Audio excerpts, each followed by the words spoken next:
So in today's video we are going to be doing something a little bit different today.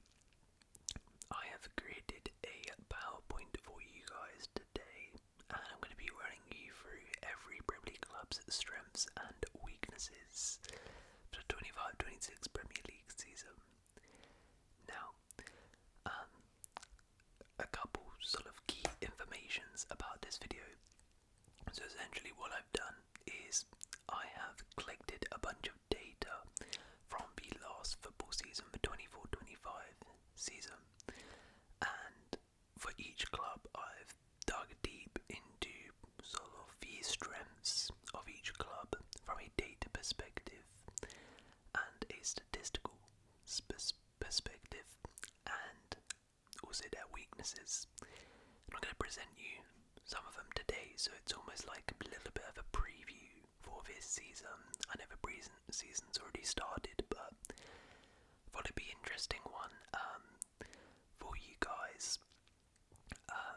And yeah, apologies if you're not big into data, but at least you might find this boring and relaxing to sleep to. But also, of course, strengths and weaknesses are relative to the club. So for example, if I say like Sunderland have a lot of quality in their squad, obviously I'm talking compared to competitors in terms of relegation, and there's a max 3 for each. And also a big one, as some clubs had new managers, so it was quite hard to sort of judge, okay, what are they going to be good at and what are they going to be bad at under their new manager, so I sort of picked out general points. But yeah, I'm just going to run you through each team here and their strengths and weaknesses from a data point of view. Let me know if you enjoy this and we can do this again, but let's get into it. So we start off with Arsenal here, and I'll run you through these strengths first. So strengths of Arsenal. Arsenal's defence is a massive one. Defensively, Arsenal are very, very good. Conceded the least amount of goals in the Premier League for 2 consecutive seasons now. Last season had the most clean sheets, least XG against, and conceded the fewest big chances. And there is that old saying, isn't it, that attacks win games, but defence win titles. So that is a big positive for Arsenal if they are trying to win the league this season. Big games as well is a big thing for Arsenal, which they are good at. They were unbeaten against the Big Six last season, winning 5, drawing 5.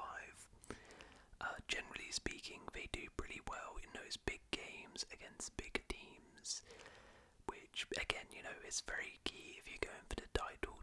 Take some points off competitors. And continuity. This Arsenal team, this core squad has been together now for a couple seasons here. You know, Saliba, Gabriel at the back, Saka on the right, Rice in midfield. The core of his team remains the same. Arteta's obviously been there a while, so these guys have sort of been around for a long time, and that's definitely a big thing for them. Now, what are Arsenal's weaknesses? Well, last season a big weakness was seeing out games.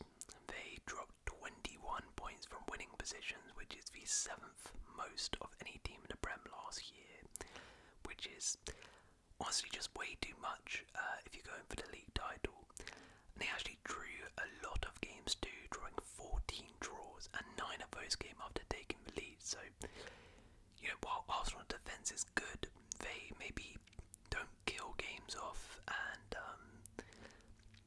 get punished a little bit for it. Also against low blocks, they are, they're good, but in terms of going for a title, it's somewhere where they need to improve this season, because I mentioned that the big games are pretty good, but when they dropped points against Nottingham Forest, West Ham, Brentford, Everton, Fulham and Palace last season, all teams who play quite defensive football against those bigger sides. And Arsenal, just in general, you know, they don't create a ton of chances and high value chances, so it's something we need to improve on, breaking down those low blocks. And finally, Arsenal are very reliant on certain individuals, such as Bukayo Saka, where last season they completely fell off a cliff once he got injured, similar thing with Odegaard. Now they have addressed this with the signings of Madueke, Eze, and they've added depth to their squad, so let's see how they do this season, but one thing to note for Arsenal. Next up, Aston Villa. And Aston Villa's biggest strength is continuity. This is pretty much the exact same squad as last season and the season before, really. There was a major link this summer for Martinez, Rodgers and Watkins. All of them stayed. That squad, the manager, it's been around for a couple seasons now, and that continuity is very good. Their home record is a big plus too. They actually only lost one game at home in the Premier League last season, and that was actually against Arsenal in their first game at home last year. They didn't lose any of their last 21 home games in all competitions, and that did extend this year with the Newcastle draw, which made it their longest ever unbeaten run at home. So at home, Villa are very, very good. Villa Park's a big fortress. I know they did get smacked by Palace 3-0, but generally speaking, they're quite good there. A weakness is depth. They have lost a lot of depth this transfer window, with Jacob Ramsey, Leon Bailey leaving and not renewing the loans of Asensio, Rashford, Disasi. These guys in total combined for 129 games last season in all comps, so it's a lot of depth missing. And on the flip side, their home form is really good, but they really need to improve their away record if they want to get top 4 this season, because quite frankly it was abysmal last year. And I've put some stats in there in terms of the difference between home and away. They had the 11th worst home record last season in the Prem. You look at their XG4, way worse away from home. Their XG against is miles worse. Away from home, they take less shots. Away from home, they average way less possession away from home. So that's something that needs to be fixed, because the home form is good. If they can boost that away record a little bit better, then Villa will have a great season. Next up we have Bournemouth, and their biggest strength is pressing. Bournemouth are perhaps the best team in the league when it comes to pressing. Last season getting the most shot-ending high turnovers and goals scored from high turnovers. So shot-ending turnovers essentially just means taking the shot from after you win the ball high up the pitch, and then goals scored is the most goals scored after winning the ball high up the pitch. Rank very high in sprints too. Bournemouth team is very good at pressing teams, and it's very well drilled under Iraola. Their attack is very, very good as well. Last season, 4 attackers got over 10 GA. They didn't sell any key attackers as well, keeping hold of Semenyo, which was key, adding in some new signings as well. And actually last season, which kind of surprised me, they actually had the 4th highest XG in the Premier League last season, with an expected goals of 68 last year. So this Bournemouth team create plenty of chances and score a bunch of goals. And big games finally is another key strength for Bournemouth. 18 points versus the Big Six last season, which is very, very impressive. Beating the likes of Manchester City, Arsenal, Man United and a bunch of other teams too. And already this season, they went away from home and beat Spurs, so against big teams, they know how to win those games. The weaknesses, though, for Bournemouth are the defensive instability. They've undergone a lot of change at the back, losing 4 of their back 5 from last year in terms of sales, and that is going to cause a bit of instability at the back. Also, they have a little bit of a problem sort of killing off games, particularly against those bottom half teams, losing against Ipswich, Wolves, Leicester, drawing versus West Ham twice. And that is, as I said, as a result of sort of not taking their chances, because even though they had the 4th highest XG, they only actually scored 57 goals, and they underperformed their XG by 11, which is their third highest underperformance in the Premier League. So sort of killing off games and actually taking their chances is a little bit of a problem for them. And also injuries, which they were really, really hampered with last season. In December and January, they had over 10 players out, including both right backs and strikers. They had to put Lewis Cook right back, they had to put Atara striker. It was bad. And maybe that could be a consequence of their high pressing, high tempo style. Brentford, now they are one of those teams who have changed managers, so as you can see I've sort of gone for a bit of general points here around Brentford, and their strengths, they are very physical. Their physicality is fantastic. You look at some of the stats there, they had the most duels won per 90, the second most headed goals scored, very good from set pieces, very aggressive side in terms of winning tackles high up the pitch. And I expect that to sort of continue under Keith Andrews. They're going to be a bit of a hard team to play against, no matter what, because of that physicality, because of the intensity in the way they play. Their away record last season was actually really impressive too. Particularly in 2025, they actually had the most points won away from home compared to any other team, and they only conceded 6 goals away from home last year in 2025 calendar year. So if they can try and replicate that under Keith Andrews, then that's going to be great. But of course the big weakness is the just loss of so many key individuals at the club, with their top scorer going in Mbeumo, their second top scorer in Wissa going, their captain leaving in Norgard, their goalkeeper leaving in Flecken, and of course their manager leaving in Thomas Frank. That much upheaval is bound to have a big effect.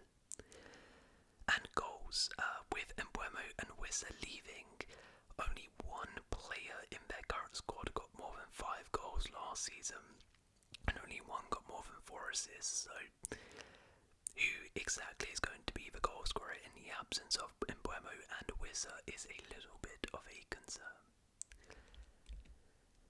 Next up we have Brighton, and their big strengths are big games. They were actually the best team really when it came to outside the Big Six.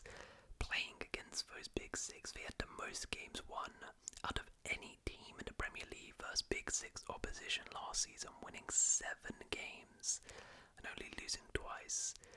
Very, very good in those big games, and again, like Bournemouth, we've seen this season, they've already beaten Man City this year. They beat City last year. I think they unbeaten against Arsenal last year. They beat Chelsea last year. So Brighton are very good in big games. Their depth is also fantastic. They have so many options to bring on, and last season they had the most goal involvement from substitutes and the most points won from losing positions, which just indicates the amount of game-changing options, the amount of depth, particularly in attack, that Hurtzler has at his disposal. He can change games with goals off that bench, which is really useful to have. But kind of like Bournemouth, they're very similar here in terms of sort of seeing games out and killing teams off is a big problem. 22 points dropped from winning positions last season, which is the 6th highest in the division. Yeah, just too many draws, not killing games off, and that could be attributed to their young squad, because extremely young squad, extremely young manager too. Actually, this was a crazy stat. Over the last 20 Premier League seasons, no club has fielded more players 22 or younger. I should rephrase. So, last season Brighton had 8 players 22 or younger who played at least 1,000 minutes in the Premier League. And over the course of the last 20 seasons in the Premier League, only one team has ever fielded more players than that. So it just highlights how young a squad this Brighton team really is. Next up we have Burnley, and their big strengths are their home form. They were unbeaten in the Championship last season. Now with these sort of promoted sides, again, it's quite hard to sort of compare their Championship stats to the Premier League, but either way, I do think Turf Moor has come back into a little bit of a fortress, and he should be able to pick up a decent amount of points for Burnley in the Premier League. And also their defence was quite frankly ridiculous last season. Some of the stats there: 16 goals conceded in 46 matches, didn't concede a goal, more than one goal in a game last season, 12 consecutive clean sheets. It was pretty remarkable, and again, I don't think that defence will be as incredible in the Prem, but even if it's a little bit worse, it's still very good. Weakness though, on the flip side, is goals. They weren't really free-flowing in the Championship. They had the 10th highest XG4 in the Championship, which is pretty bad. And no player in their current squad has scored over 10 goals in a top 5 league in their career. And only 2 players last season even got over 10 goals in the Championship. And one of those players is not even at the club anymore, which is quite concerning. And also a big thing is, while that defensive record was good, if you look at the underlying data, they were very, very lucky. They overperformed their XG against by 23 goals, so they conceded 23 goals less than expected, which is the second largest overperformance in, on record since this sort of data has been collected. And James Trafford was a big part of that, and he's obviously gone, so that is a big concern. Next up we have Chelsea. So Chelsea's strengths are depth. Chelsea have a lot of players, and last season over 21 players made over 20 appearances, showing how many options they have. And it's not just sort of the amount of players, it's sort of a different options. For example, in striker, you can go for a physical striker in Delapo, or a technical more one in Joao Pedro.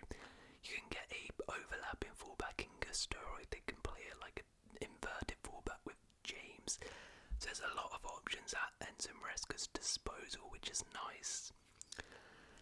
And I've put this as a strength, and you might be thinking what, but it's actually that the Chelsea underperformed last season in terms of XG4 and XG conceded.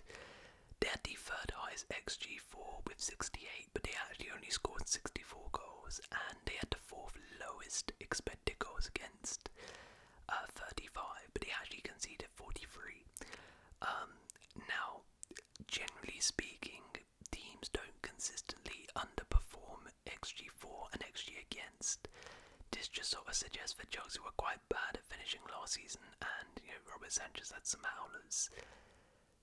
You wouldn't really expect that, as I said, to continue yet again. So if Chelsea can actually sort of just be a little bit more normal, cut out the errors, cut out the incredible bad finishing, then they're going to perform much better than last season, because their underlying data was quite good. The weakness though is low blocks, 22 points dropped versus teams sort of in that 5th to 12th region. Teams like Villa, Brighton, Fulham, Newcastle, a lot of draws in there to sort of teams you would expect them to play beat, and a lot of teams who sort of played defensive football up against Chelsea. Is a little bit of a problem, and like Brighton, an extremely young squad which will bring its sort of naiveties with it. Actually had the youngest starting XI on average in Premier League history last season. Crystal Palace. So their strengths are big games. Their record against the Big Six was pretty good. Now, one thing to note with Palace is they were a very different team in 2024 to 2025, because once the calendar year changed, they were a new team. Because in 2025, against the Big Six, they only lost one game against Big Six opposition. And same thing with their away record.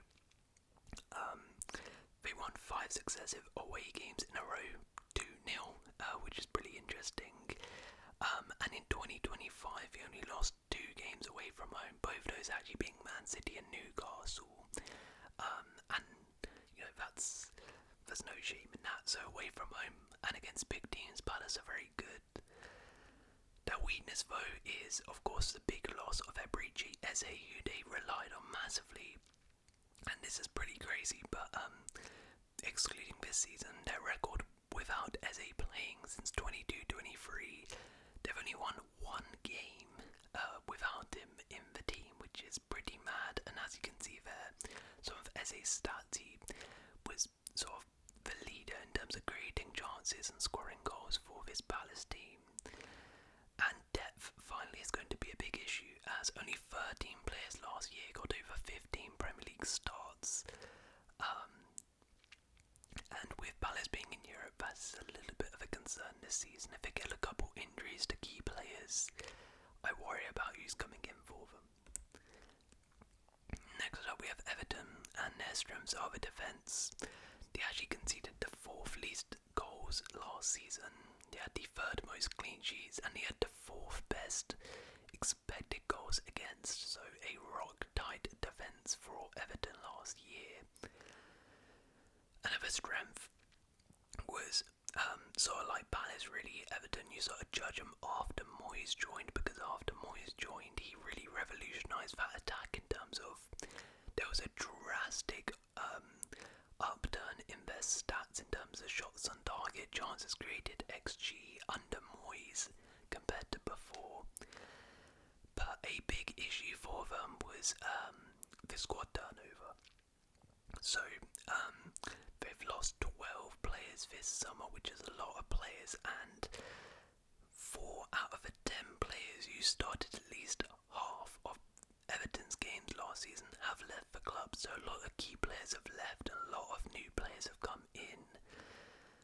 And also a big weakness is sort of killing games off. Too many draws under Moyes. They drew 7 games as much as they won, and 4 of those 7 draws were 1-1 score lines. And in the 19 games under Moyes, 11 of those games Everton scored 1 or less goals, which just highlights that maybe they're a little bit too defensive once they get their first goal. They don't really go for the throttle, and they probably draw a little bit too many games. And if they can cut out some of those draws, they can really boost up the table. Next up we have Fulham, and Fulham are fantastic in big games.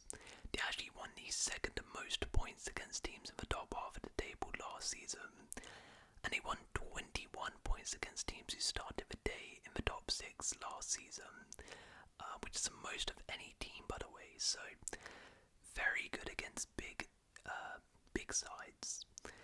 Their attacking depth is incredible too. They scored 17 goals off the bench last season, which is the most ever in Premier League history in a single season. They won 21 points from losing positions, so they really do have great depth in the attack, change games.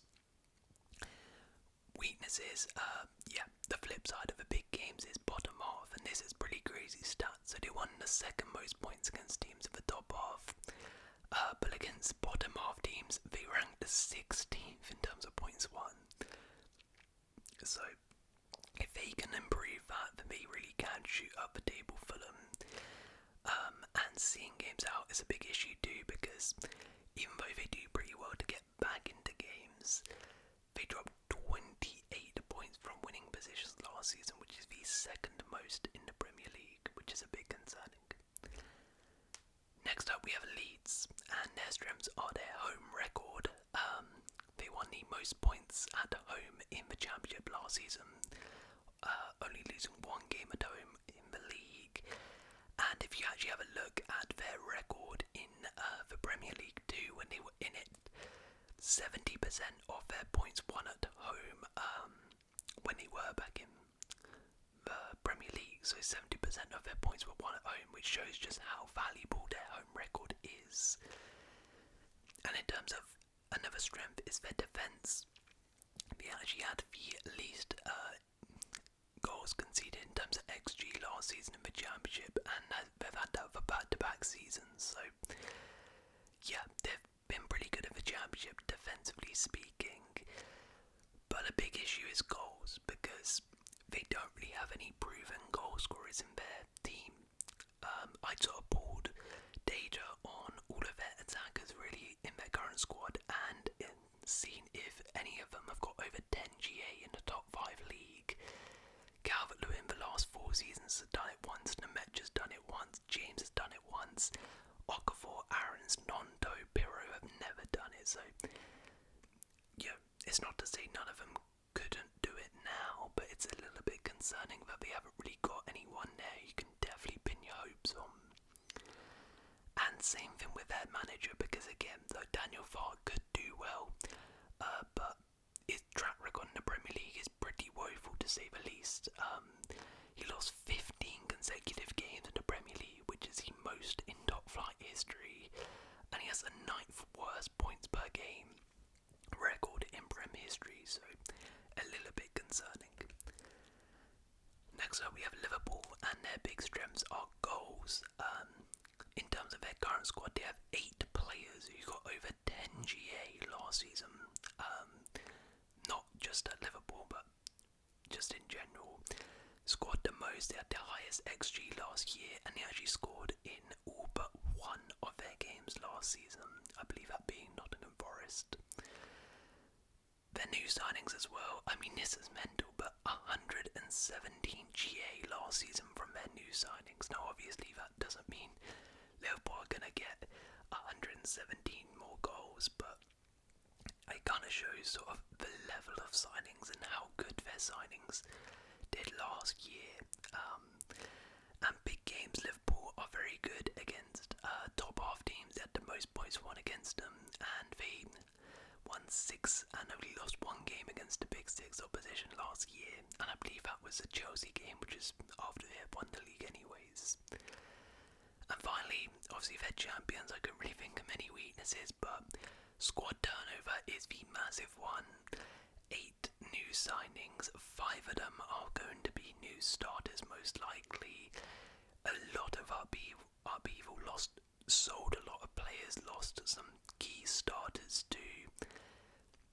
That's really the only thing that's going to derail Liverpool here in terms of sort of how these players settle in, how they settle into this new system and chemistry and cohesion and stuff.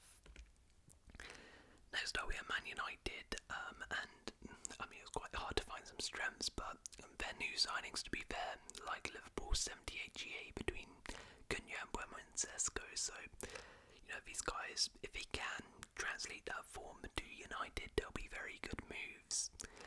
And actually United are quite good actually at seeing games out under Amram. Granted they don't really take the lead in many games, but they've only lost 1 game last season after taking the lead in the Premier League, which is quite surprising. But the big weakness is the attack, of course. They had the 12th lowest XG in the Premier League, which is abysmal, but then add in the fact that they underperformed that number by 10 GA, by 10 goals. They failed to score in 14 games last season as well. Just really, really bad in front of goal.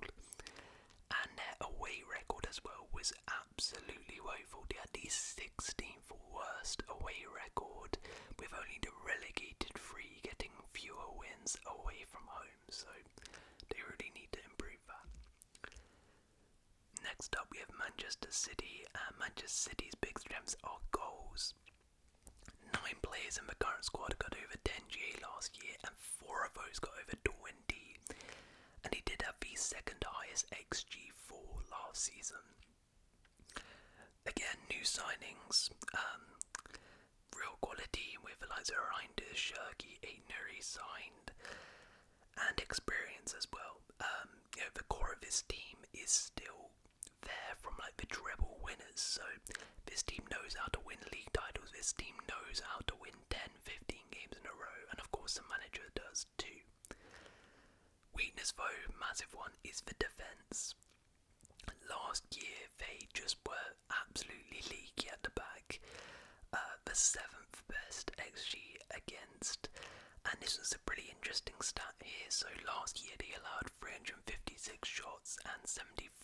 743 touches in their penalty area. Their previous high under Pep was 301 shots and 598 touches, so you can see the stark difference there. And also big games. City really were quite poor in the big games last season. They only won 3 games against the Big Six last year and sort of extended to the top half teams. They lost to Bournemouth, Brighton, Villa, Forest. They really need to improve the performance against those sort of top half sides. Next up we have Newcastle, and their big strength is their home record. They had the 6th best home record in the league, and they actually had the 2nd best goal difference at home in the league, which essentially tells you that they smack a lot of teams at home. Like, they can really put a battering upon a show at home. Against the Big Six, actually, they were unbeaten at home in the league, again showing that they can do really well at home against bigger sides. The defence is fantastic too.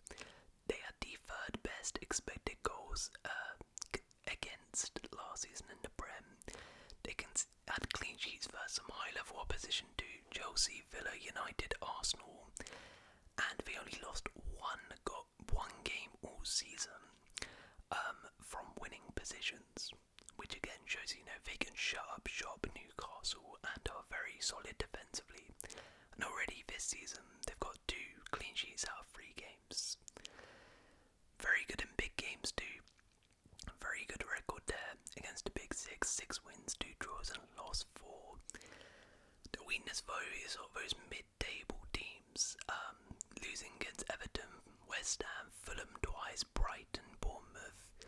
They need to sort of try and kill off these games against those sort of lower half teams. And the big one is, of course, the loss of Alexander Isak, who they were very reliant on last season. They haven't won any of their last 8 Premier League games without him, and they haven't scored any of 5 of those 8, so a real concern. We'll see how well Tomato and Wizard do, but they have big shoes to fill. Nottingham Forest up next, and their big strength is their defence. They actually had the tied most clean sheets with Arsenal last year with 13, and 5 of those clean sheets actually came against the Big Six opposition, which just shows that they are capable of shutting out opponents very, very well. Attacking depth as well is a real strength for Forest, which they've added with so many attacking signings added. Dan and Doy, McAtee, Callum Window, Iga Jesus and Murray Hutchinson. They also added Delane backward too. They've made a lot of attacking signings, which is really useful. And big games last season, very good record against the Big Six, winning 6 games against them. Their weakness though is they massively overachieved in the attack last year. They were the highest XG performers in the league, outperforming their XG by 12. And where I sort of said with Chelsea, teams generally don't underperform XG season on season. Well, teams don't really generally overperform XG season on season. And we actually saw once Forest got sort of back down to their level, in the final 8 games, they scored pretty much all of their expected goals. We didn't overachieve, but that's when they completely fell off. And also comebacks. Forest were really bad after falling behind, sort of I think down to low blocks, because Forest chasing a game only won 1 game last season from when they were a goal down, but I do think that attacking depth they added could help with that. Spurs obviously got a new manager, so again this is quite tough, but they definitely have goals in that team. 8th most goals scored last season, 8th most XG last season, and that is despite finishing like 16th in the league, which shows that even being a dysfunctional team, they can still score a bunch of goals.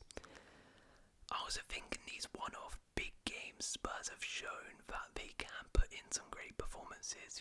Last year they did have some standout results. They beat Villa 4-1. They beat Liverpool and City in the EFL Cup. They beat City 4-0. obviously in the Super Cup as well, drew to PSG.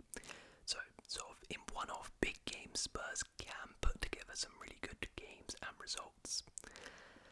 Their weakness though is seeing games out. They actually had the most points dropped from winning positions out of any team in the Premier League last season, which is pretty bad. And of course injuries was a big issue for them.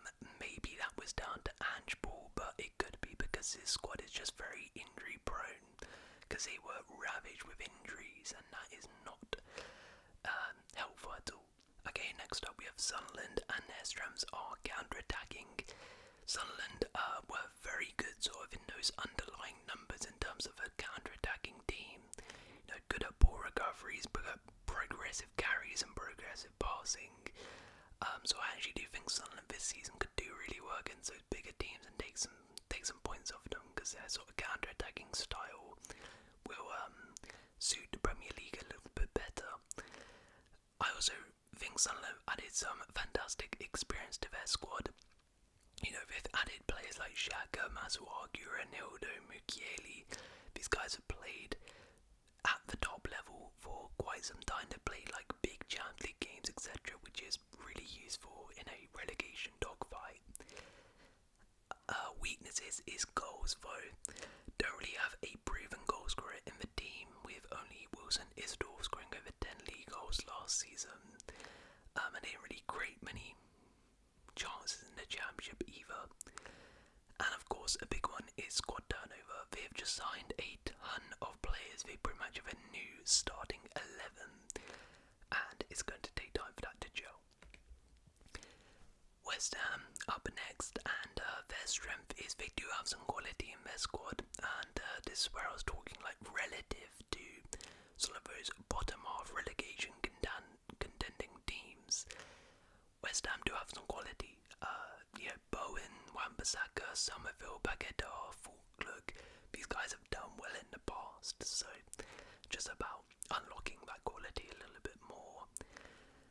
The defence as well isn't that bad actually. Graham Potter did improve it under him in terms of goals conceded. Shots faced was a little bit better, but the big problem is creativity. Really poor stats and underlying numbers since Graham Potter has come really dull, and they've really struggled to score goals. Also, home record very bad. It needs to be improved. They had the 4th worst home record last year, with only the relegated teams getting less points at home. And just in general, you know, I feel like since they've moved to the London Stadium, they haven't done well, and you know, since the 21-22 season, they haven't even been in the top 10 for best home records. So yeah, they really need to start trying to liven up the mood a little bit at that stadium. And finally we have Wolves. So their strengths are the defensive improvements under Vitor Pereira. Kind of like Potter, he came in and just steadied the ship in terms of defensively, reduced their stats massively in terms of goals conceded there. And again, like West Ham, relative to sort of relegation contending teams, there is a lot of quality in that Wolves squad. Strand Larsen, wanted by Newcastle. John Arias was fantastic at the Club World Cup. Andre and Gomez are fantastic too, so there is some quality in this Wolves team. But a big problem for them is they've just lost a lot of key players. They lost their top scorer and their top assister in Cunha and Aït-Nouri, and their captain in Semedo.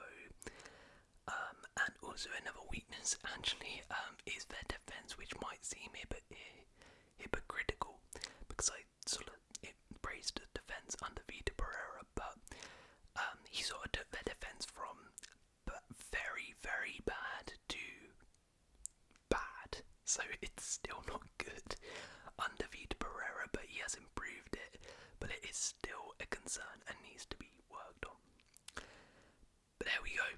Those were the strengths and weaknesses of every team. Hopefully you found that useful, insightful, or at the very least relaxing. But hopefully you guys did enjoy. If you did enjoy it, please do